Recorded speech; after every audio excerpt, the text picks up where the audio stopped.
Hello, seekers.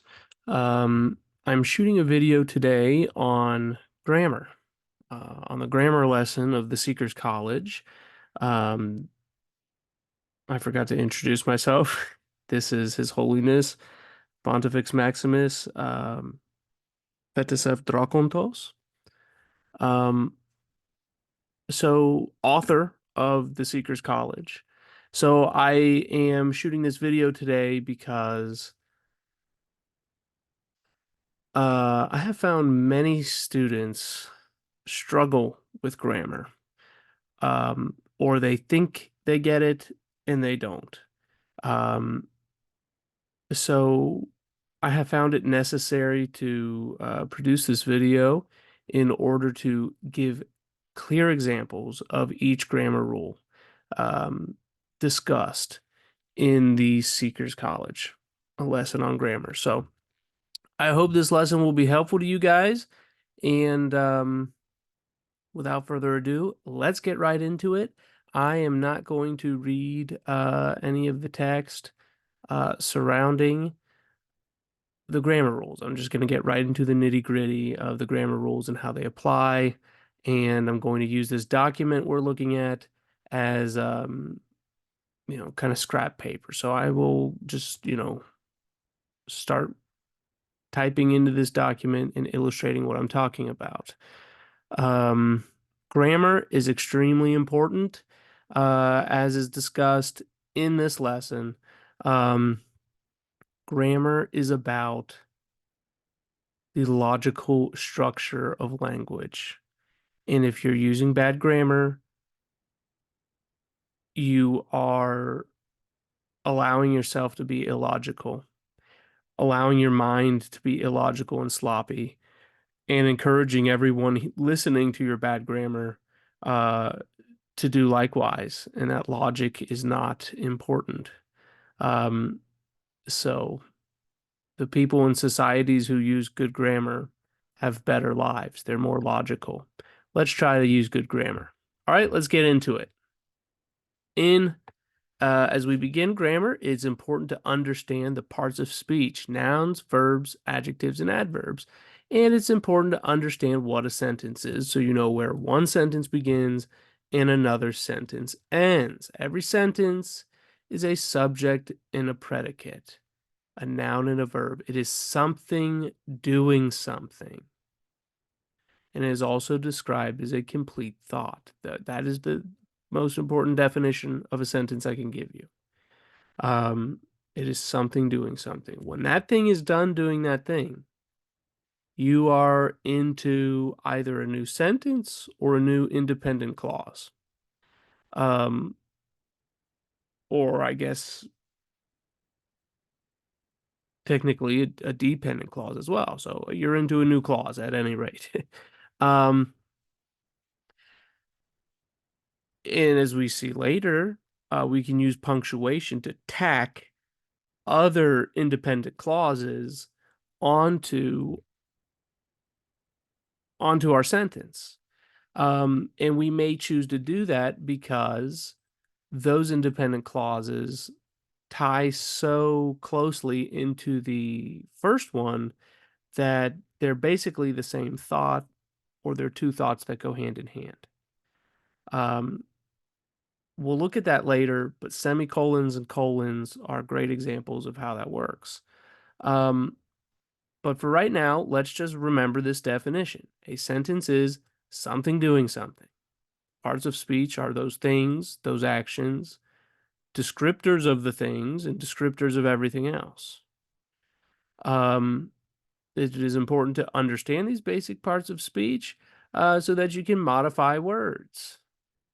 You may, of course, know the noun fire, or the verb to fire, or firing, or fired. But knowing that noun or that verb is useful so that we can modify them into adjectives like fiery. Well, you may have been aware of fiery. Maybe you didn't forget that that word existed. Um, but sometimes it's helpful to acknowledge, um, well, If I remember the word fire, I don't have to remember the separate word fiery because I know that I can just modify fire into fiery. I do still have to remember that it exists, sure, but I don't have to allocate as much memory to remembering it. If I know how to modify words, it's very quick to remember and produce that word in that form that I need it to be in. Uh, I can also take common words and modify them into unusual words that will serve me in my speech. So I could take fiery and turn it into the adverb fierily. She spat fierily at him. Okay. He spoke fierily about God. You know, good sentences, decent.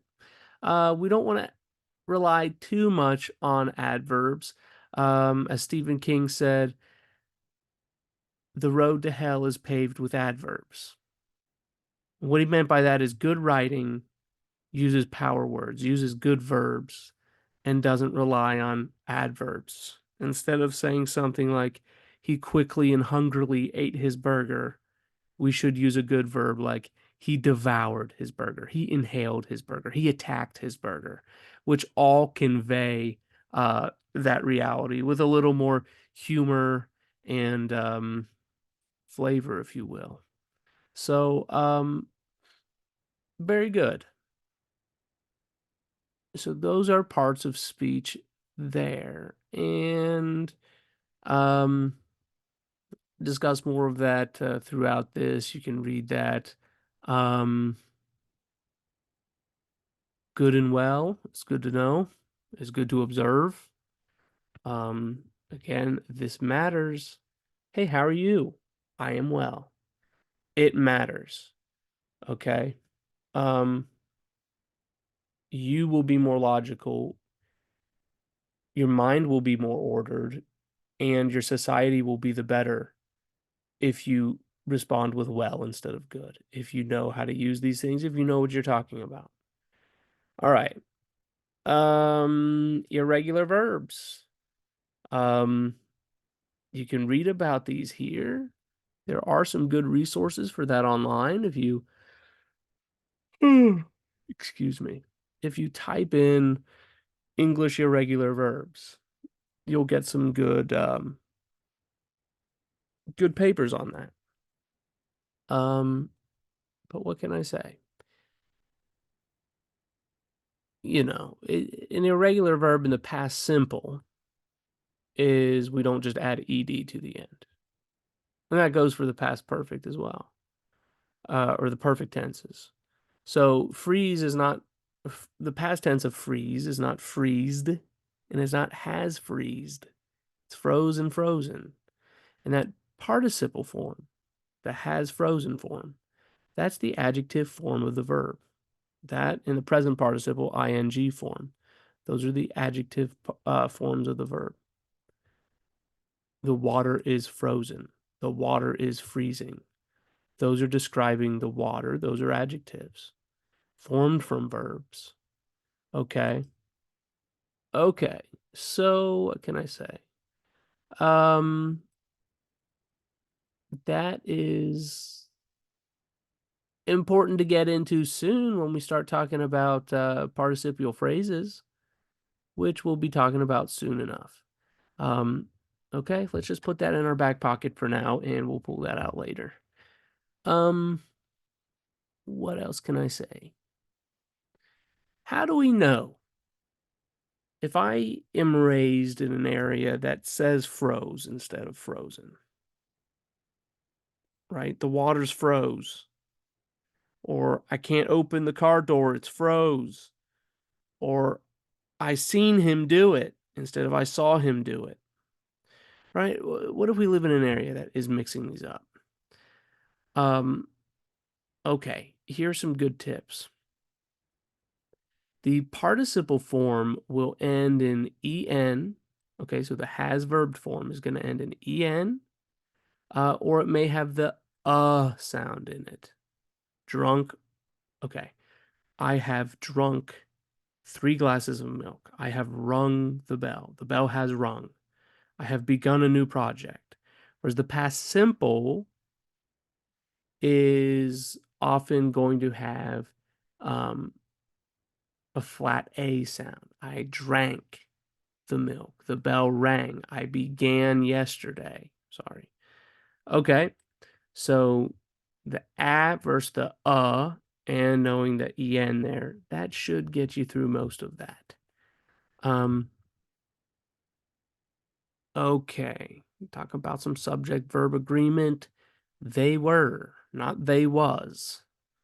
Um, okay, you can look at some other things there. Um, Another common mistake is if I say the pack of wolves howls at the moon, it's the pack howls at the moon, you know? It's not the pack of wolves howl at the moon. Yes, we would say wolves howl, they howl, but the pack is a unit, and so it is an it. It howls at the moon.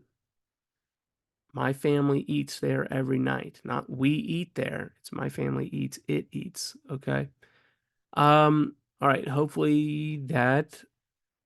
Will um hopefully that will kind of clarify for you the major issues we encounter with subject verb agreement. All right. Um Hang in there um because we're about to get to the more difficult areas. Um Probably you didn't need me to tell you all this stuff. You probably know all that well enough. Um, but now let's see if this is getting into some more difficult territory here, but we definitely will get there when we get to commas. Commas are going to be the biggest focus for us. That's what is misused most often. But let's keep it going. Okay. Natural word order. Noun performing the thing being acted upon, the thing receiving the thing being acted upon. I am giving a donut to Tom. Now, in English, sometimes we mix that up. We say, I am giving Tom a donut. That's okay in our language, but it is outside of natural order. You can also deviate from natural order by inverting a sentence. We had to learn, and learn we did. Learn we did. That is outside of natural order. Here lies Daniel Boone. That is outside of natural order, with the verb coming before the person doing the verb. Okay. That is grammatically acceptable, and sometimes it's the stylistically effective.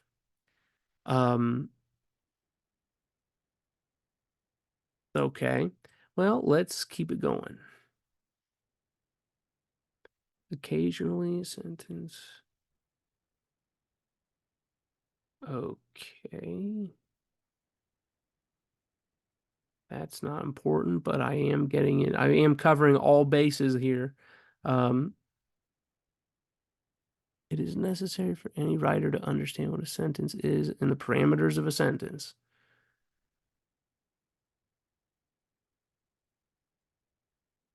Okay.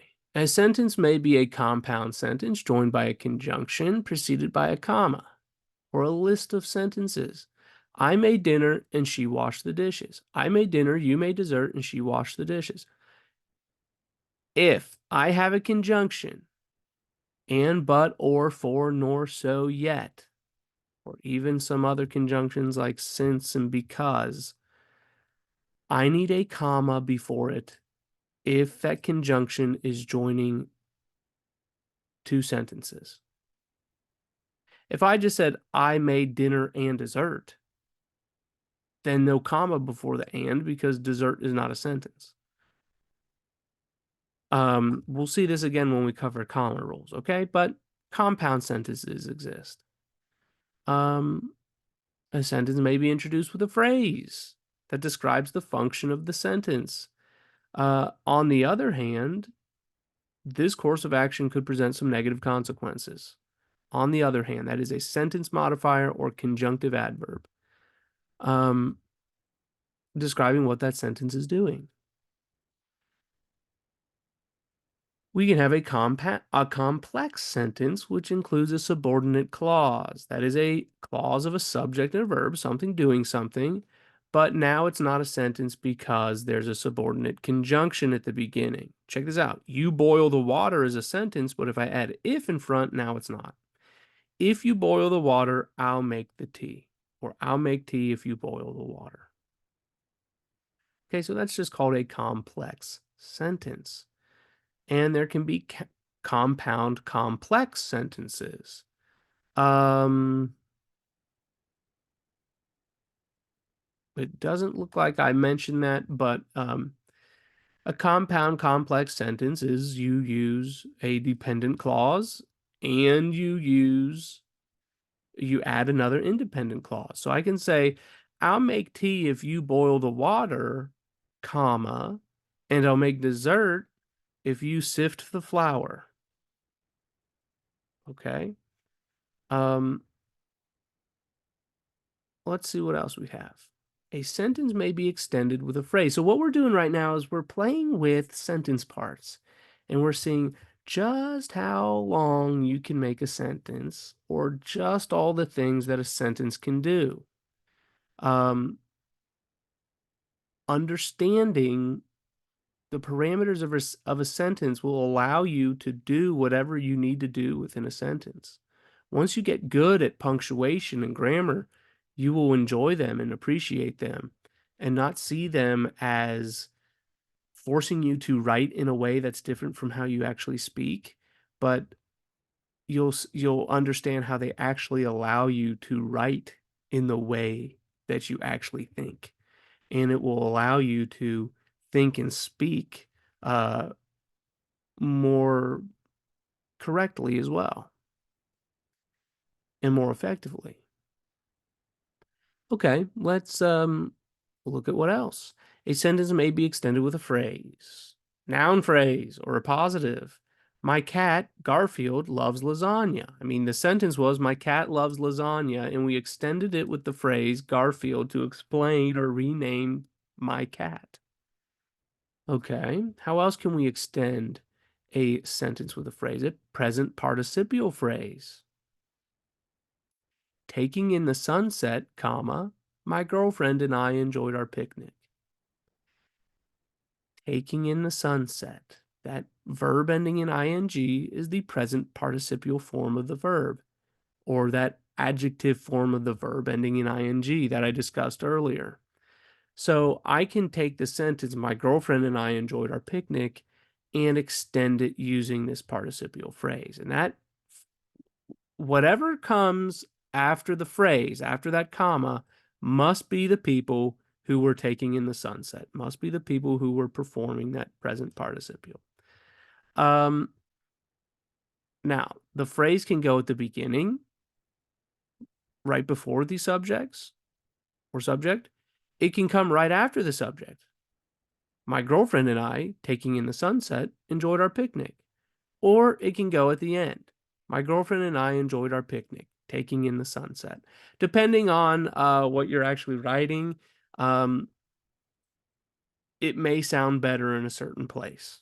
Sometimes it sounds unnatural to put it at the end, and sometimes it does sound natural to put it at the end. It sounds better to put it at the beginning or the end or right after the subject, depending on what you're saying. So you can feel that one out. The past participial phrase. Worn out from a hard day's work. See, we got that has verbed form, worn, not wore. So, worn out from a hard day's work, my dad crashed on the couch. And again, that can show up right after the subject. My dad, worn out, crashed on the couch. Or it can come at the end. My dad crashed on the couch, worn out from a hard day's work. So we see how nouns can expand the sentence, verbs acting as adjectives can expand the sentence. Adjective phrases themselves can expand the sentence. My neighbors, happy to meet us, greeted us and gave us a pie. Or lucky beyond belief, comma, my neighbor won the lottery. Lucky, that is an adjective, and is being used to describe the subject and expand the sentence. Adverbial phrases are the sentence modifiers we described earlier. Things like therefore, furthermore, on the other hand, etc. In conclusion. Okay. And prepositional phrases. Expand sentences. I am walking to the beach. That preposition to is introducing more information to describe how the walking was done. The walking was done to the beach. So the prepositional phrase to the beach is an adverbial phrase. It's a phrase acting as an adverb describing how the walking occurred. Prepositional phrases may also act as adjectives. The man in the red shirt is Tom. In the red shirt is describing the man. So it's acting, this phrase or group of multiple words is acting as an adjective describing the man. Okay. And I must tell you, this video does not replace reading the actual document. Understanding what a preposition is and how they work is described furthermore here, and you ought to read that. I'm just going over this for the sake of time for all the grammar exercises to provide examples of all the grammar. Okay, a closely related sentence may be added to another sentence using a semicolon. Two sentences that go hand in hand. Oh, I can't go out tonight. I have basketball practice. I can't go. I have other plans. You see, that's one complete thought, basically. But it's more than one independent clause. So they are joined with a semicolon to show that they are a complete thought, not to separate it with a period, which would be a hard separation indicating that these are two different thoughts. Okay, so that's why we use a semicolon instead of just a period. You can hear too how the sentence would actually be said in real life, whereas putting the period there again puts too much of a hard break or pause between the sentences.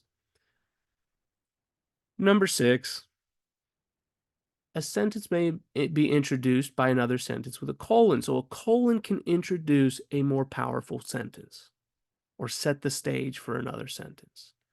Something wasn't right about him. He had a strange look in his eyes. Something wasn't quite right. It makes it say, okay, what? You know, we're setting the stage for a more powerful sentence. It is a teaser sentence that's leading into this one, and we indicate that the sentence is being led into with the colon. Sentences may include parenthetical notes set off by commas, parentheses, or dashes, depending on how closely related or necessary the note is, and depending on how sharp the interruption of the note is. Here's some examples. My favorite book, the Tao Te Ching, is the second best-selling book in the world behind the Bible. Okay, that's actually important information. If it's separated by commas because it's not necessary for the grammar of the sentence. The sentence is, my favorite book is the second best-selling book in the world behind the Bible. This is an interruption of the sentence to add information, to explain or rename what your favorite book is. And that interruption is delineated by commas. The first comma says, okay, I'm going to start interrupting. The second comma says, okay, I'm finished interrupting. Let's get back to the sentence. Let's see what your favorite book is or what it's doing. Now, that's pretty necessary information, though, even though it's not necessary to the grammar of the sentence. If I took that information out, it would beg the question, okay, well, what favorite book is that? I mean, what book is that? That's the second best selling book in the world, right? We want to know that. Let's look at the one with the parentheses. In Star Wars, C-3PO, the golden robot, was made by Anakin, who would later become Darth Vader. Said these parenthetical notes are helpful and would be appreciated by those who are not familiar with the movie or someone who might need a reminder. C-3PO, is that the little thing that goes beep, beep, boop, boop and is like white and blue and swivels its head around? Oh no, that's R2-D2, right? People are going to need that reminder. So that's why you might put something in parentheses for helpful, useful information that is not as necessary as a parenthetical note set off by commas. Um, and then let's look at the sharp interruption with dashes, an abrupt change of thought. I was at Jazzy J's Cafe, the one on 9th Street, the one on 9th and Sycamore, when I met my future wife for the first time. Okay, sharp interruption there to explain where Jazzy J's Cafe is. Um, the sentence again is, I was at Jazzy J's Cafe when I met my future wife for the first time. We see how the dash marks off the interruption. Okay, so that's how those are used to set off an interruption. Good to know. We'll get back to commas here soon, but commas separate. They do not join things. Semicolons join things. I can't go, I have other plans. Colons can join things and lead into another sentence. Commas do not join things. They separate things by parts. That's why they come before a conjunction that's joining two separate sentences, is because the comma is separating the one sentence from the other. It's the conjunction doing the joining. Indeed, conjunction means join with in Latin. That's the thing doing the joining. So if we understand that, then we won't make the mistake of writing, I can't go, comma, I have other plans. No, that's not how commas are used. Commas are used, semicolons are used in that way. Okay, let's keep it going. We are on point 8 here. I think you can just read that. What you guys want to do, you don't want to make a sentence too long by tacking on other independent clauses with semicolons and colons. There should be a logical end to your sentence in the beginning of another. And you don't want to make your sentences too long because they get confusing. I mean, you could extend a sentence a lot by using a ton of prepositions and participial phrases and adjective phrases and interrupting material. Um, you got to be careful with that. Don't use too many things at once. Your sentence will get too confusing. But if you had to, and there was no other way around it, you would know how to do that. Okay. Alrighty. Let's move on down to subject versus object pronouns. Subject versus, I should say. The subject pronouns, I, you, he, she, it, we, they, you, all, and thou. Object pronouns, okay, these are all the people performing the action, right? I did this, you did that. Object pronouns are the ones that action is happening to, or things are going to. Me, you, thee, him, her, it, us, you, all, and them. So I would say something like, they are my kin, not them's my kin. I love that example. What else can I say?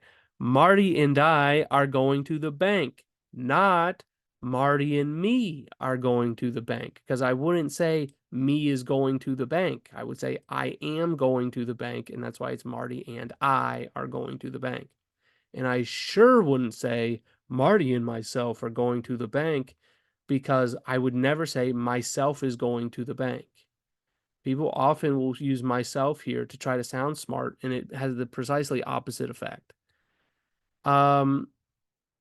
Okay, let's see what else. And I talk about that here. Reflexive object pronouns. Okay, these reflexive object pronouns, myself, yourself, thyself, himself, herself, itself, ourselves, yourselves, themselves, are usually used when the action of the verb reflects back onto the subject. That is, the thing doing the action is the one being acted upon. I wash myself before approaching the gods. The only exception is when you're adding emphasis to the subject, as in, I myself have not heard any news yet. Okay. Now, it's good to know the difference between subject and object. It'll help us understand the difference of who and whom. And um, it's, of course, it's going to help us speak right. Usually, we're not tempted to talk like cavemen and say, me is doing this.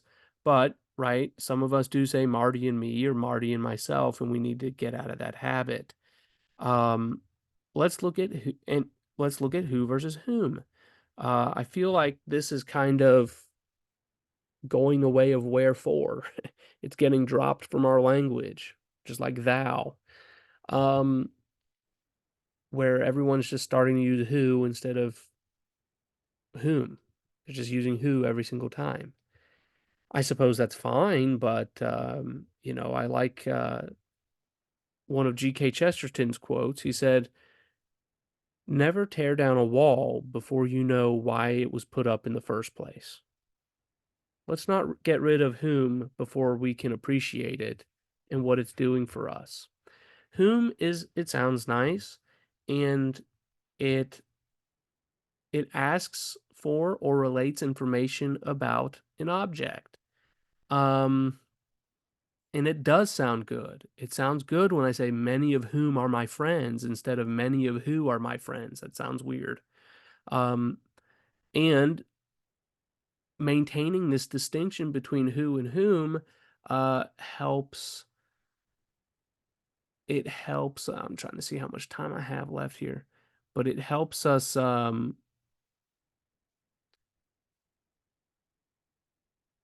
advocate for good grammar and logic. Okay, so who relates information or inquires about a subject? Who punched him? He punched him. Um,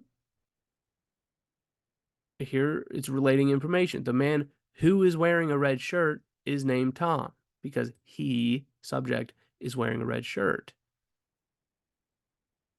Um, Note that the verb to be is followed by a subject, not an object. Who is that?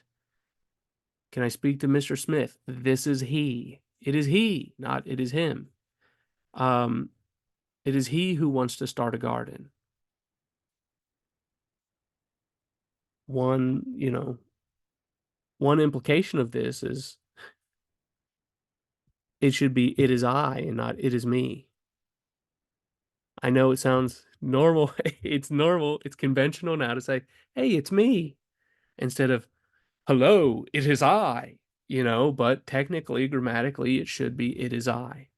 Though I'm sure you will elicit some chuckles if you use that sentence, or maybe worse. Okay.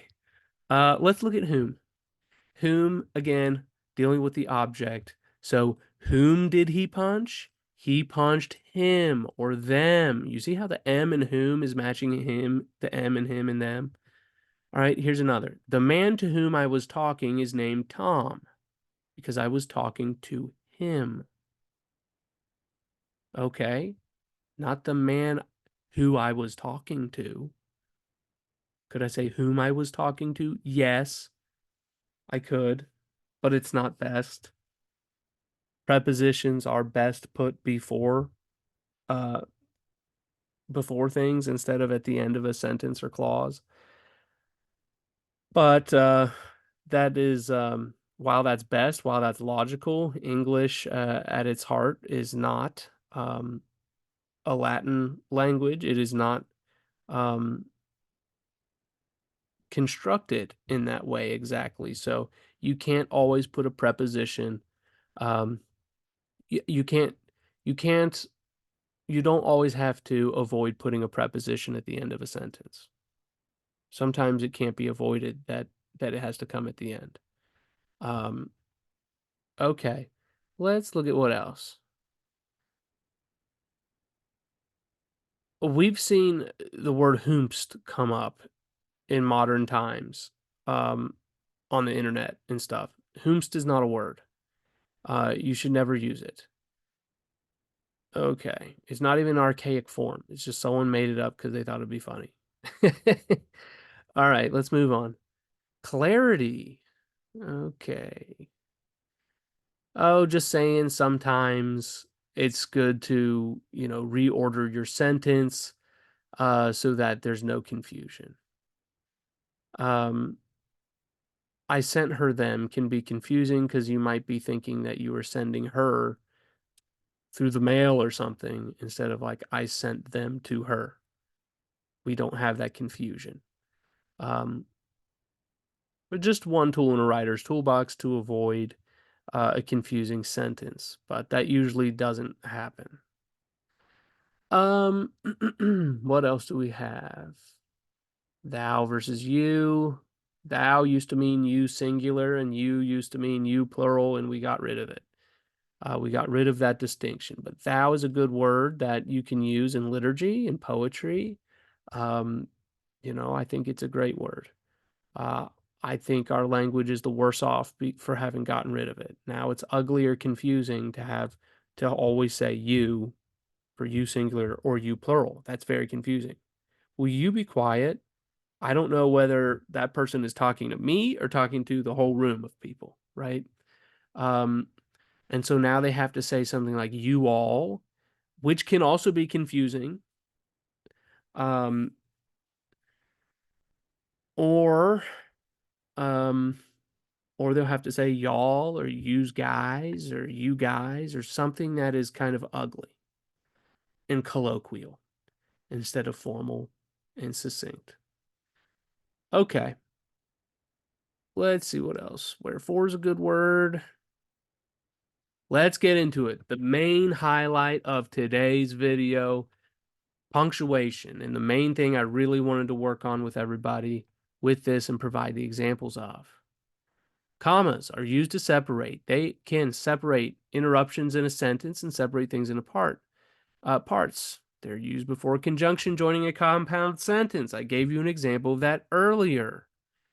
I am, let's say, I am doing the dishes, comma, and she is cooking dinner. Um, Conjunctions include, there's this fanboys acronym, for, and, nor, but, or, yet, so. That can be helpful to some students. Me, I just learned and, but, or, right? Those are the most common, and, but, or. And, but, or, for, nor, so, yet. I like that better. But whatever, if you want to do fanboys, that's okay. At least you can remember fanboys so you don't miss any. But like I said, hey, there's also since and because. And there's probably some others that I can't think of at the moment that I would put commas before these if these are joining two complete sentences. Okay. Commas separate items in a list, and you want to use that comma before the and. Otherwise, that can cause confusion. And really, logically, it should go there because it is separating that item from the other one. Commas separate coordinate adjectives. If two adjectives are separately describing the noun, like a strange, rustic place, you put commas between them, right? Because it's a strange place and it's a rustic place. You can reorder them, a rustic, strange place.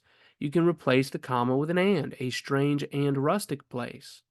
Whereas you could not do that with a nice backyard swimming pool. That is cumulative adjectives, adjectives that build off of each other.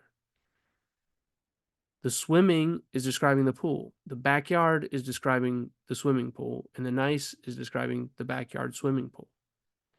That's not a great example in this case, but we definitely couldn't put and between those, right? We couldn't say that's a nice and backyard and swimming pool. We couldn't reorder those adjectives. But if I say like delicious chocolate milk, that's a good example because delicious is describing the chocolate milk, not just the milk. So I couldn't say that's chocolate delicious milk or that's delicious and chocolate milk, right? Okay, so that is coordinate adjectives. Really good to know. In fact, for me, I think every basic writer who writes, fiction that people read, dime novels or whatever, every one of those writers uses coordinate adjectives and they also use participial phrases. Worn out from a hard day's work, my dad crashed on the couch. Participial phrases are a beautiful and excellent way of writing because it makes you experience the reality rather than see it in the third person as just some fact that happened to someone else. It actually puts you in the action and makes you experience the story. So that's why every great writer uses participial phrases. And they're succinct and eloquent. Instead of just saying my dad crashed on the couch because he was worn out from a hard day's work, using that because he was is clunky. It takes long. It's boring. Declarative sentences. Here's a fact. Here's a fact. Here's a fact. It's dull. So yes, good writers use participial phrases and these coordinate adjectives. Let's move on. Commas are used to interrupt the sentence by inserting information. Here's a great example of why I'm writing this video, making this video, because I didn't give examples on this part. Okay, introductory information and sentence modifiers, which I did cover earlier in the lesson, but let's check that out. Yesterday, I bought a car. Yesterday. Now, listen here. What about in a moment, I will remove the pie from the oven. So that introductory material, be it a certain time that something happened, be it a conjunctive adverb like therefore, we can see this is true, therefore, or be it a prepositional phrase or a dependent clause. Here's a dependent clause. When you get off of work, comma, make sure to stop by the post office. Okay, all ways that commas would be used to separate introductory material. Commas can separate parenthetical expressions, nouns of direct address, like let's say John, how have you been? Or listen, George, I need to ask you a favor. Or even you there. What are you doing? I could even say, you run. Okay. So those are all nouns of direct address. And of course, I don't just have to use a name. I could also use a title. I could say, excuse me, comma, sir, comma, can you help me? All right, so that is noun of direct address. Conjunctive adverbs, we already did 100 times. Things like therefore, in conclusion, nevertheless. But let's look at an example of it. Not at the beginning of a sentence.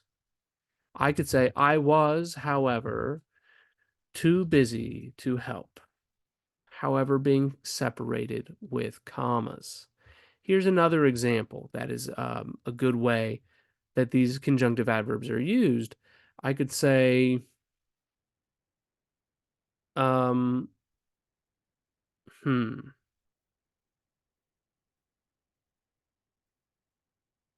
could say, oh, let me think. He spilled chocolate milk on his favorite shirt. Nevertheless, he had a good day. With nevertheless or especially, however, those often come in a sentence that's joined by a semicolon. In this example, I could totally just separate this into a new sentence, but it depends on, what my paragraph is doing, what each sentence in my paragraph is doing. If I'm getting the most out of my sentences, I'm probably going to be using a semicolon. Okay. Common expressions. That's stuff like on the other hand. It sounds like a conjunctive adverb, but there are some common expressions that I don't know if they're technically conjunctive adverbs. Hmm. Expressions. As a matter of fact would be one. So I could say, actually, comma, separating that word because it's introductory material to the sentence. Actually, I do, as a matter of fact. Or actually, as a matter of fact, I do. Okay? All right. Oh, and contrasting expressions. That is something like you, not I, need to send the email. Or I need this one, not that one. I would like a Sprite, not a Mountain Dew. Something like that. Okay. Um, Separate non-essential expressions of positives. We said my cat Garfield loves lasagna. Separate participial phrases, taking in the sunset. We enjoyed our picnic. Frozen with fear. He failed to escape. The adjective clause, lucky beyond belief. She won the lottery. Okay, that's all separated by commas. This unnecessary interruption of the sentence is separated by commas. So let's look at these last various rules for commas before we recap what commas do. Okay, commas separate various things like the parts of a geographic name, Columbus, comma, Ohio, comma, USA.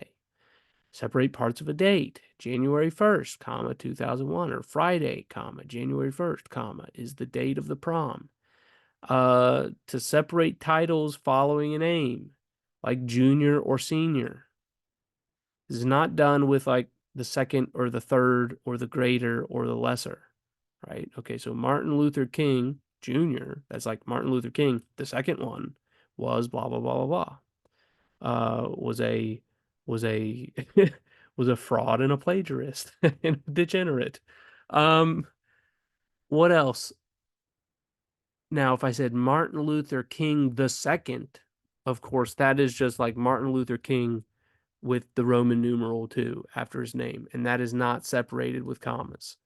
Um, Now, if I said something like King James the Great and King James the Lesser, of course, there's not going to be any commas separating that title either. All right, let's move on. Commas separate parts of a street address. 30 Oak Street, comma, apartment B2, comma, Seattle, comma, Oregon. Now, if I were going to include the zip code here, the zip code is not separated by a comma, just in case you're wondering. All right. Now, so we got street address, so we got number and street, then your comma. Then, like any apartment or secondary information is separated by a comma. City, comma, state.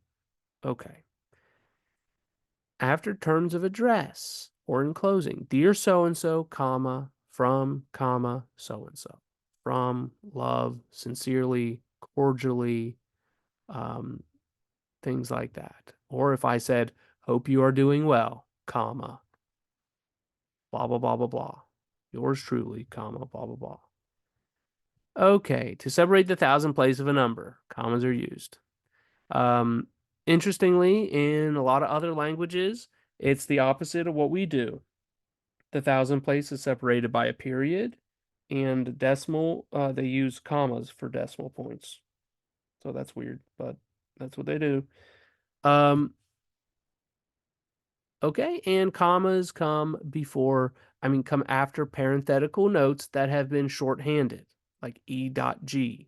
dot, comma. Means for example. IE means specifically. V's means namely. CF kind of means confer. That is, look at this resource and it'll tell you that what I'm saying is true. If the parenthetical note has not been shorthanded, then there is no comma. There is a colon. So I could say note colon. This would later cause the Civil War, or read colon, and then put the thing that I want that I'm referring to someone to read.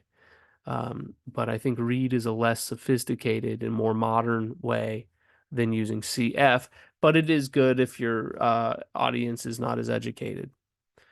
Okay, commas are used to indicate words left out of an elliptical sentence. Check this out. This is how this is done. I wanted pie and he cake. Com comma after he, replacing the word wanted. I wanted pie and he wanted cake. Well, why not just say that? Why talk like this? Why say, I wanted pie and he cake? Isn't that pretentious? No, no, it's not. What it is we are de-emphasizing the wanting. We're de-emphasizing the verbs and emphasizing the nouns in order to convey that, perhaps, um, or just to place emphasis on the nouns, right? Maybe to convey that the difference, the conflict resulted in the different things wanted rather than the wanting itself. I don't know. Um, okay. But it's it's it's just emphasizing the nouns rather than the verb. And that's how you do it. Now we have a comma before and here because and he cake is a sentence because it's actually he wanted cake. Now what happens if I want to indicate, like let's say I'm quoting someone and they left out a word. I could indicate that word with in brackets. He wanted cake. Or um, let's say I want to change what I'm quoting to something shorter or simpler in order to be clearer in my text. I could say, like, let's say the original sentence I'm quoting is, I wanted pie, but he was feeling particularly in the mood for cake. Instead of instead of using all those words, was particularly in the mood for, I can just use brackets and put wanted instead of that. Okay, so those are options available to you if you're quoting. What do you do if you're quoting someone and they used their language wrong? What if I said, what if the sentence was, I wanted pie and he wants cake? Well, wants should be wanted to match the tense of wanted. So I can put a sick in parentheses or in brackets, but usually it's in parentheses. And the sick means I acknowledge that this grammar error in this quote is the author's error and not mine. Okay? Kind of don't get mad at me. That's not my mistake, that's his. Okay, but you don't want to overuse the sick. People get sick of your sick. All right, next, commas are used to set off a quotation from the rest of the sentence, unless you use a formal quotation, which we'll talk about later, right? But this is like, I said, I said, that's great. Or, that's great, I said. Or,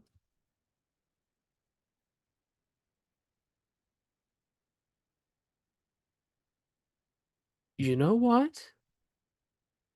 I said. I don't want to do this one. Hold on.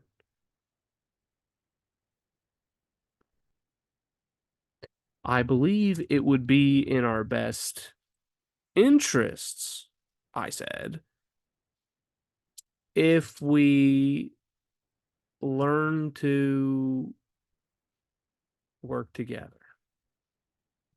So if I interrupt a quote with that tagline, I said, I replied, whatever, that's going to get separated by commas. Notice here when I said that's great, I got the period in the quotation marks. I could also put an exclamation point. I could put a question mark. Really? I said really? Instead of really, I said, could we see really? Question mark. I said, I think you can. Usually not done, or it looked kind of weird. So if I was going to include special punctuation at the end of the sentence, like an exclamation point or question mark, I would actually choose to put that quote after the tagline so that it can end the sentence. Okay. In American English, we put quotation, or we put the punctuation inside the parentheses. Let's say, I said, really. Oh, well, let's see. Hold on. I want to give another example.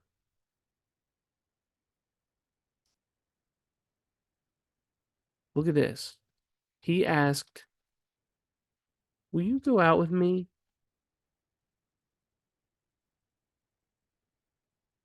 Um, and then that's it. And then we'll start the next sentence. Then blah, blah, blah, blah. It would make logical sense if we had a period after that, but we don't. It would make logical sense because we're saying he asked that. He asked something, period. That's a declarative statement. It should end in a period. But we don't do that because we feel that that's too much punctuation in a row. Now, I know in British English, sometimes they'll put the punctuation outside of parentheses. Like, let's look at this one. I believe it would be in our best interest if we learn to work together. Period outside of the quotation marks. I said parentheses earlier. I meant quotation mark. Okay. So I believe that's the convention in British English. I understand the logic behind it. Might be best logically if it looked like that, but then again, that looks weird, right? So neither of us really do it exactly right, but doing it exactly right would look really weird. Okay. Anyway, let's just move on. To provide clarity, commas are used. Okay, check this out. Instead of saying she studied Chinese and Greek art, I don't know if that means she studied Chinese art and Greek art or if she studied the Chinese language and Greek art. So I could say she studied Chinese, comma, as well as Greek art. I could change the and to as well as to avoid that confusion, and I can put a comma there to mark that clear separation. I use that quite often, way more often than I would have thought that I would use that. Okay, so we can see that commas are used to separate things, to separate confusing things, to separate one noun from another so that they're not confused, to separate quotations, to separate, well, I guess you could say a subject from its object when the verb has been dropped in those elliptical sentences. That's the weirdest one, though.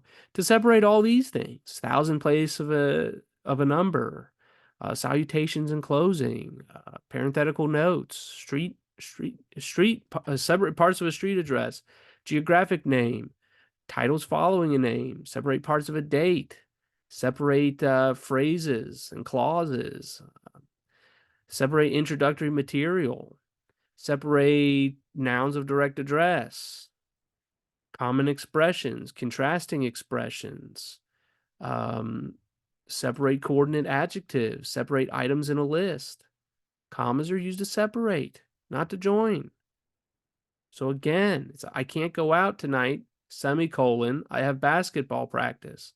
not comma, I have too much homework or something, right? Okay, so let's look at semicolons. They're used to join two closely related independent clauses, as I've discussed again and again. And they're used to separate items in a list that contain commas internally, such as my cat Garfield, my dog Spot, and my parakeet Petey all have fleas. Or on vacation, I went to Rochester, comma, New York, semicolon, Miami, comma, Florida, semicolon, and Cincinnati, comma, Ohio. Okay, colons are used to separate, wait, they're used before a list of items following an independent clause, often after the phrase the following, and often preceding long, complex, or important lists. Okay, here's an example. You will need to bring the following for the ACT, colon, a pencil, uh, photo ID, and a calculator. Okay, so this is an important list, and that is indicated by the colon. It could be before a very long list, and it could be before a complex list. Before you, gosh, like if this deals with work, right? You say before you publish the manuscript, comma, please ensure that you've done the following, colon, and then let me write this out. Before you publish the text, please ensure that you have done the following, colon. I can number this list with a number with the little dot afterwards in parentheses, opened and closed parentheses. That's how you do this. Please ensure that you've done the following. Number one, set the font to 12 point. All right. Times New Roman. Check this out. Number two,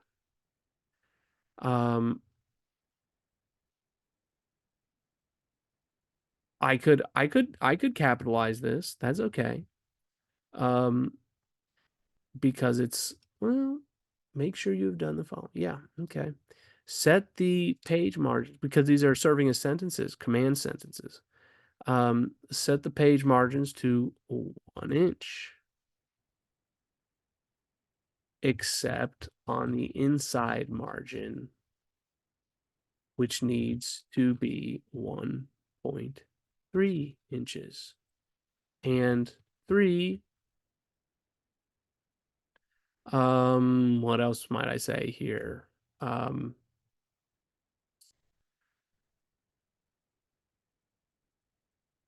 Included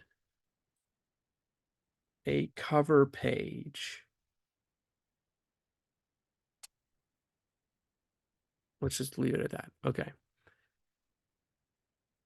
And I should say include a cover. Make sure you've done the following. Make sure, let's just say, make sure you,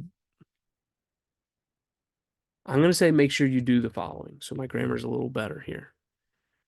Do this, do that, and do that. Now look, I separated the items in the list with a semicolon because item 2 contains commas internally. And so now all the items need to be separated by semicolons.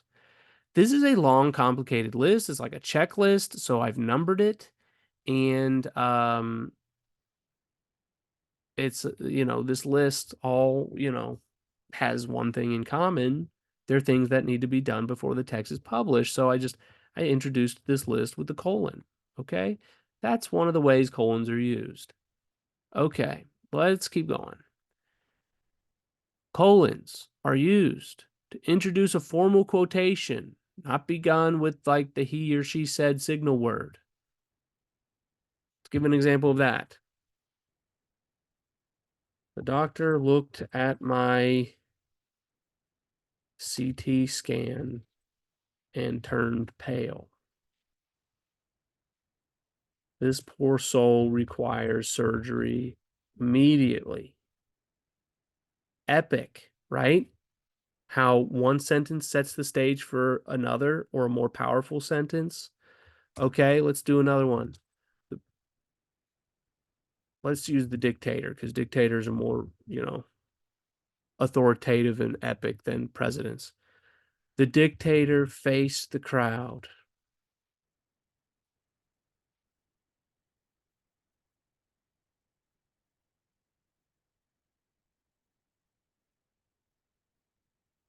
Hello, my good people. Okay, so someone does an action and then they start talking. There's no and said, comma.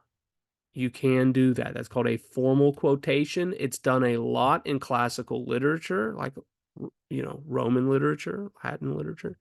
It's not done very often anymore. But it can be. And I think you could do it rather well, if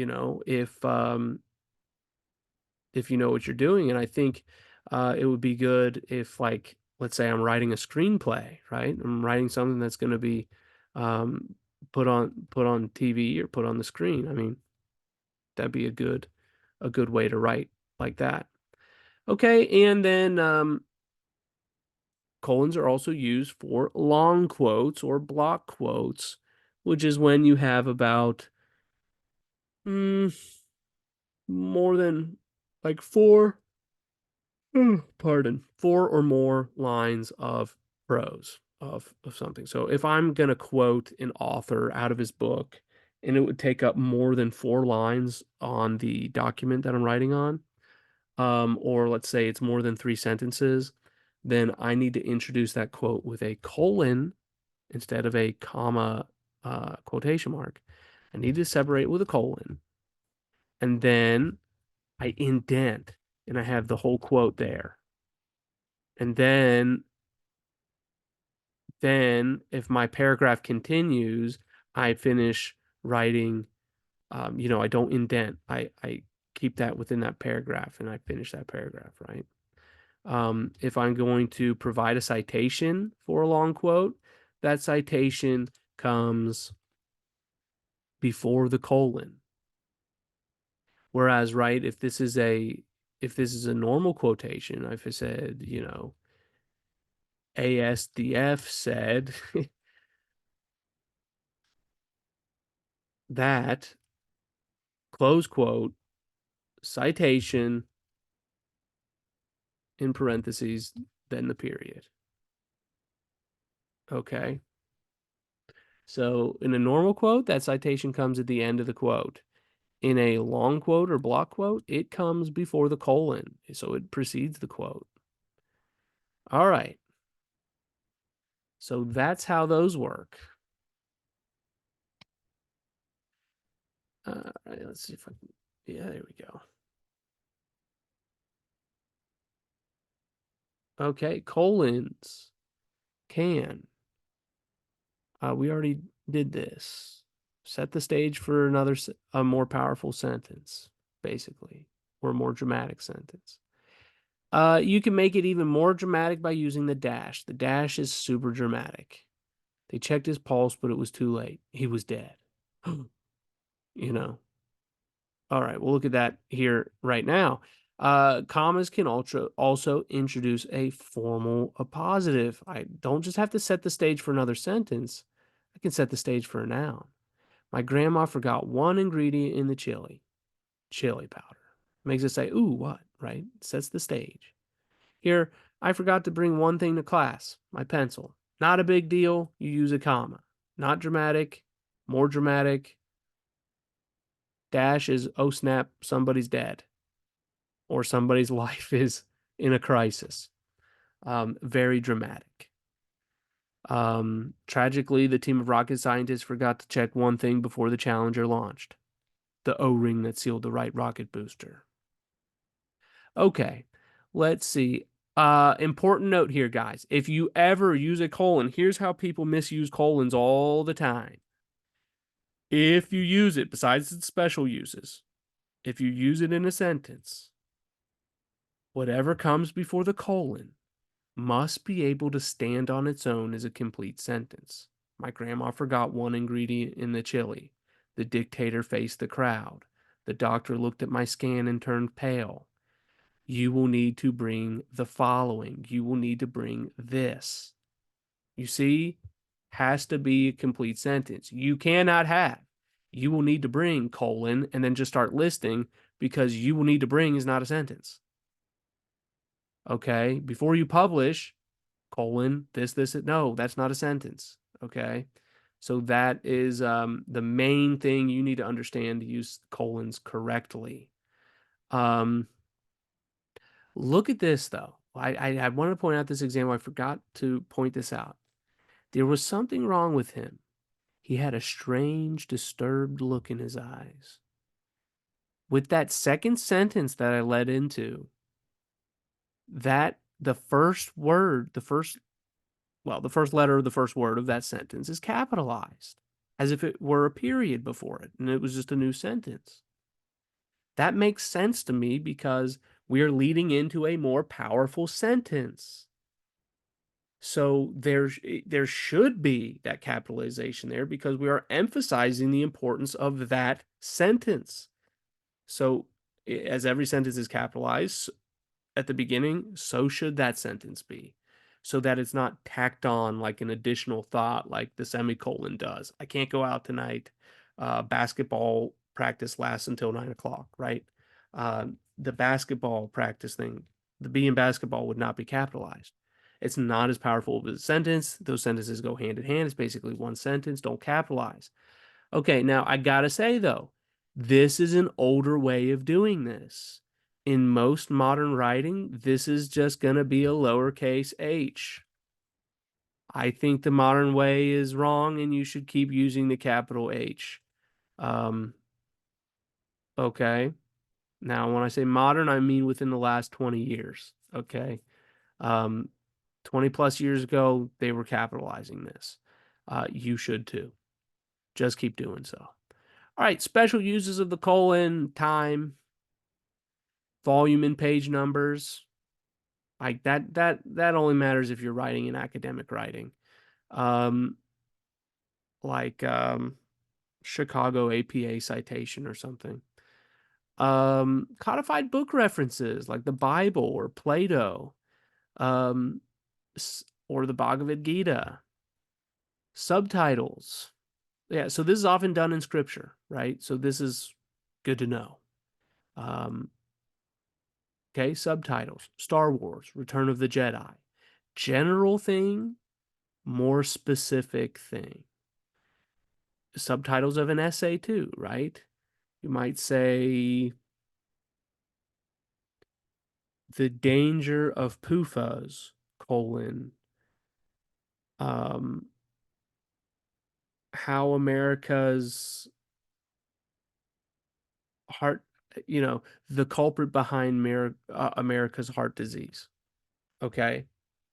So the main thing of the essay, and then maybe like a specific look at it. You know what I mean? That's how subtitles work. In business letters, you have a colon after the heading. Dear Sir, colon. To whom it may concern, colon. Blah, blah, blah, blah, blah, blah. Especially in important documents, legal documents, internal documents, whatever. In fact, when the internet first came out, they were telling people in their business emails to observe this etiquette. And of course, nobody did. And now we don't do that anymore. And people might look at you weird or think you're wrong if you do this in an email. I wouldn't do this in an email. I would just, do your, you know, dear, hello colleagues, comma thing. Just use the comma. But I do use this if I have if I'm writing a business and want to be taken seriously, because it tells the business, okay, this guy knows his stuff and he might have a lawyer for all we know. We better not screw him over. Um, okay, let's move on. Colons are used with labels to signal important ideas, warning, contents highly flammable, danger, colon, blah, blah, blah, blah. And with parenthetical notes that have not been shorthanded. So I provided that example right there that I talked about earlier. Okay, dashes indicate an abrupt change of thought, a significant interrupting idea or sound or summary statement. Let's give an example or two. The one that was really good was um, about, you know,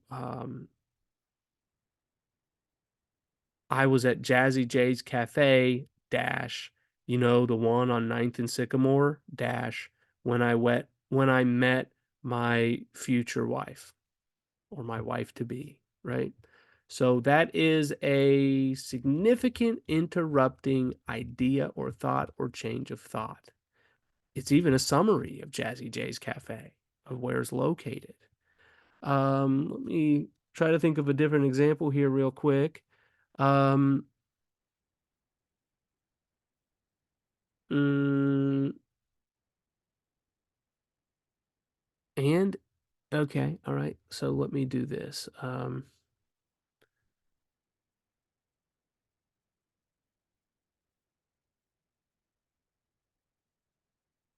Hewlett Packard, a print a printer manufacturing company, founded in, I don't know, I'm just gonna make something up here, 1989. Um,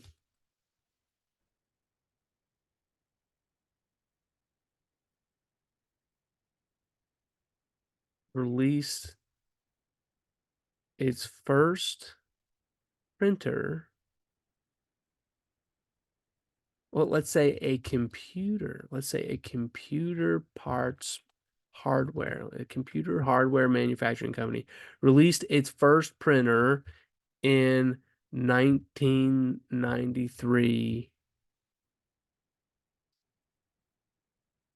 dash just in time to keep up with, well, let's say, mm, goodness, right before the internet became publicly available. I'm just making up dates. Okay. Um, I could separate the right before with a dash. I don't have to. If I don't, in 1993, right before the internet became publicly available, it sounds like they plan to do that. But if I use the dash, it means like, oh, it's an interruption. Nice, good timing, right? It kind of conveys that it was an accident, and that this is a thought that could lead into another thought, or that other thought might be, right before the internet became publicly available, and I might say, which ensured their success, you know,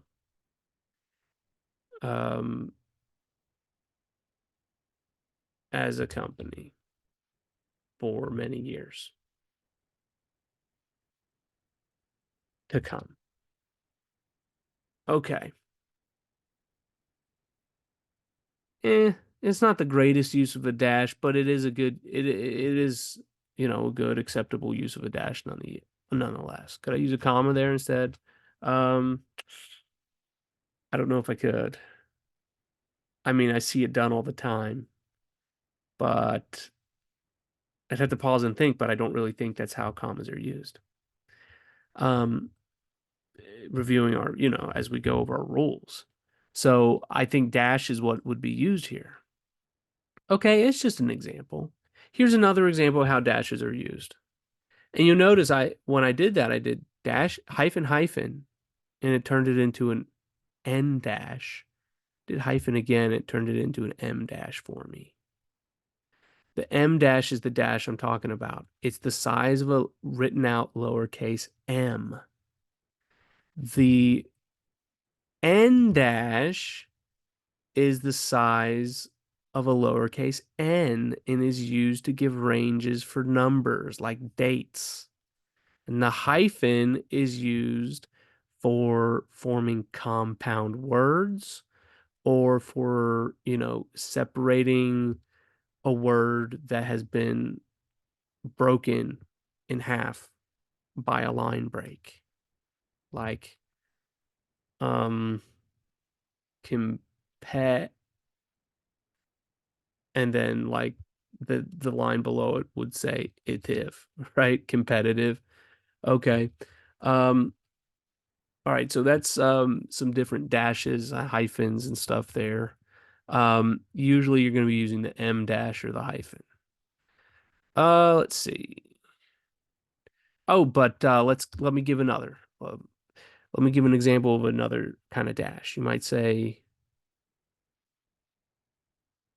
I was walking to the store when, ow, what did you do that for? See how they were interrupted? You'd also see this in dialogue in books like,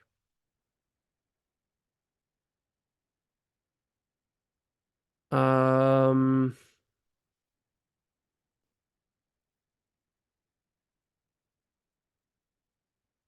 he thinks it is not wise to spare Brutus for, and then Cassius interrupts him. Um, Peace, Cassius. For Brutus can do no more. I'm sorry. For Antony. I'm sorry, I meant Antony. For Antony can do no more than Caesar's body after his head is cut off. Something like that. Okay. Not exactly um the quotes from the text, but pretty close to it.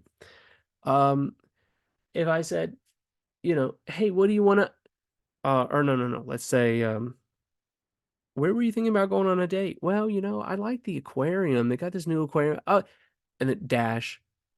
How about um how about the roller rink? How about the skating rink? That person got interrupted and their idea didn't get listened to. That's how that's used in literature. Classical literature like Shakespeare, or I wouldn't even call that classical, that's early modern technically. But like it's classical for us, English speakers. So it's used in good literature for hundreds of years. Um, and it's used in modern literature a lot too. Okay. So that is how dashes are used there. Let's see what else. Dashes are used as a dramatic appositive. We saw that with the Challenger O-ring sentence. Um,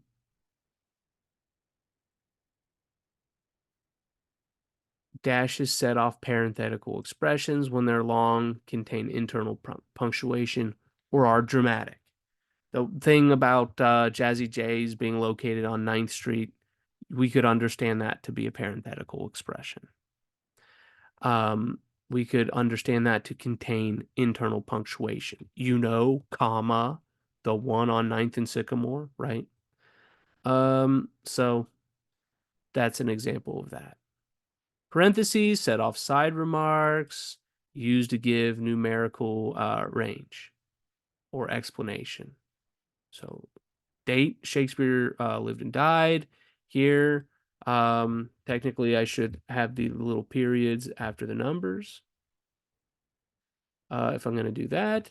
And you'll also see this in legalese where you might say he purchased, golly, 3 illegal firearms, where you'll see the number 3 in parentheses afterwards. Um, it's often done with like tax and finance documents and things like that. I think if someone is looking over um, a document to just look for numbers, that helps them find that number. It helps that number jump out to them. Okay. Hyphens used with compound numbers, fractions used as adjectives, 1/2 cup of sugar. Um, before certain prefixes like all, X, and self, and after certain suffixes like elect, um, and after a prefix that is followed by a proper noun or an adjective. Mid-September. Okay. We did pre-COVID, right? That would be one of those. Okay. Um, with compound words, sometimes, look at it, off season, merry-go-round. Some compound words are one word altogether, like, oh, mm, like bookshelf. It's one word. What else could I say?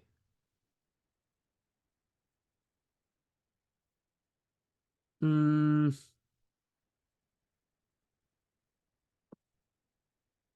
oh, I can't even think of many that are one word right now. Lawnmower. Okay. Um, some of them are 2 separate words, like rocking chair or living room.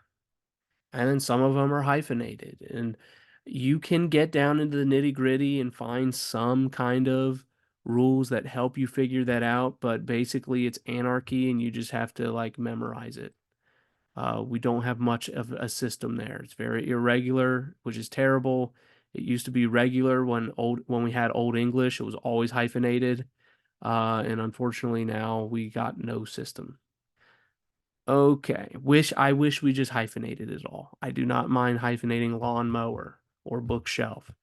So that I know that rocking chair is gonna be hyphenated, or laundry room, or um, you know, sports writer, or remote. I don't know, If we just hyphenate it all, I think it'd make it easier.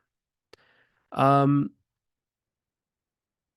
connect a compound modifier that comes before a noun.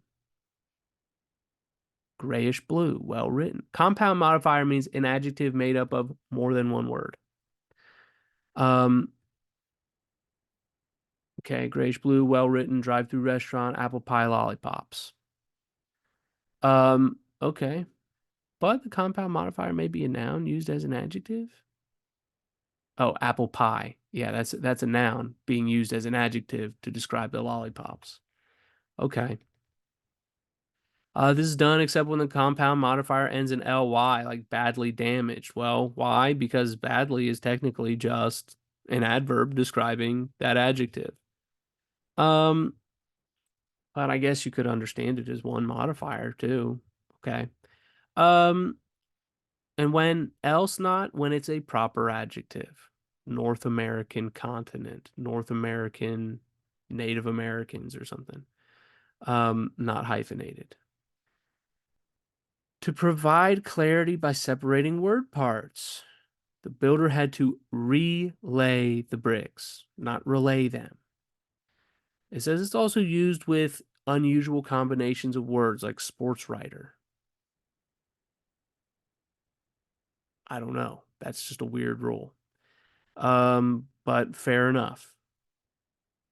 That might help us.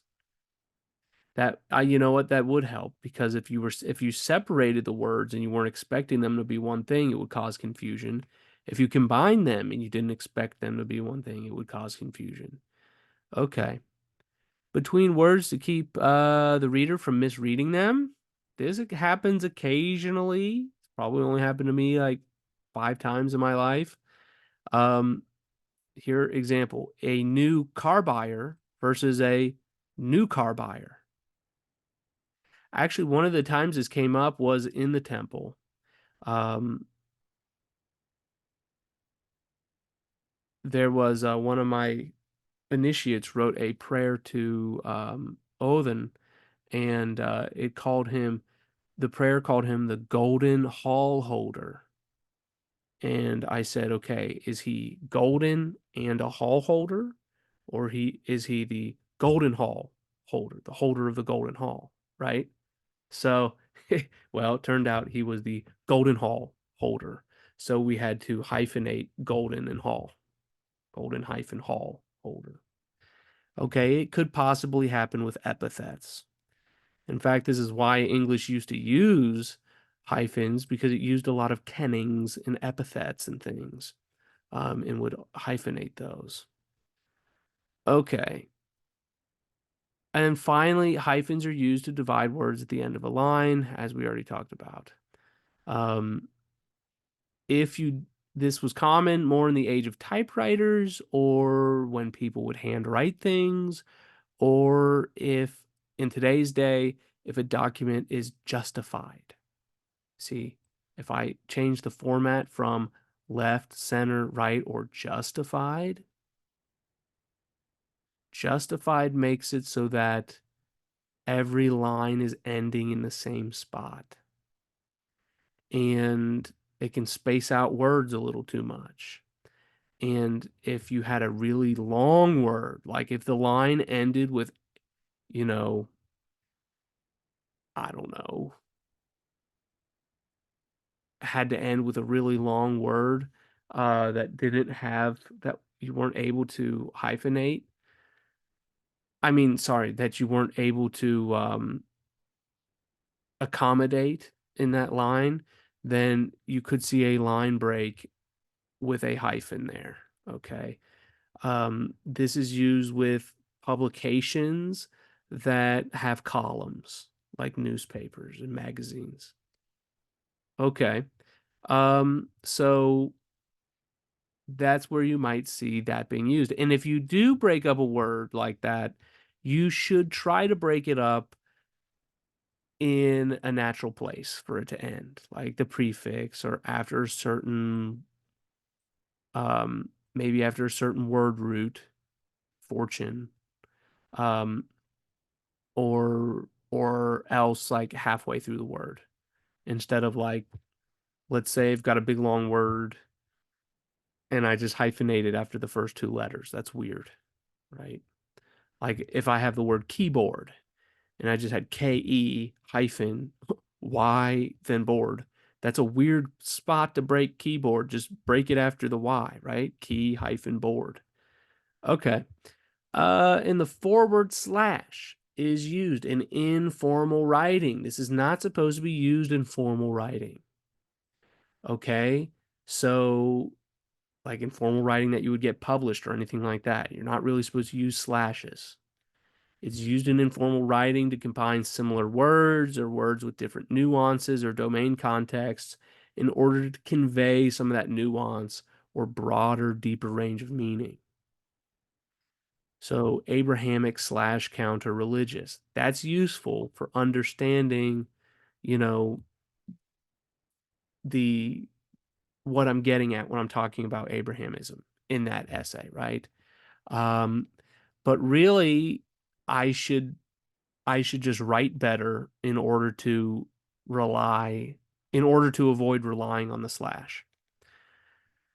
And then lots of people will use this incorrectly, but the slash has to be used for things that are basically interchangeable, that mean the same thing. You should not say visit the men's/women's restroom because men and women aren't the same thing, right?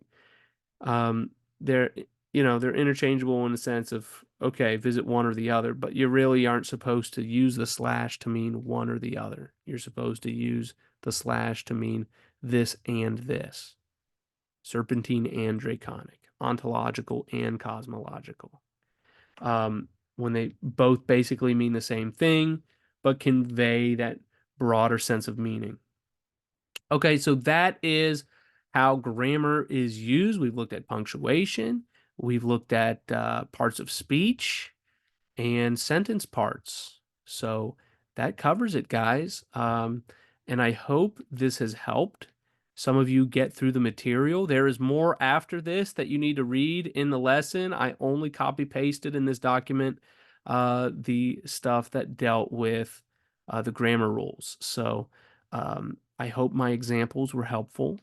I hope you learned a lot and this has been helpful and this was easier than reading it. So um, if you have any questions, of course, just reach out to me or whoever your assigned mentor for the Seekers College program is. Um, that concludes this lesson. May the gods bless you and keep you well, and may Hermes um, and the Agathodaimon and Apollo guide you in your journey to knowledge and wisdom within the temple. God's bless.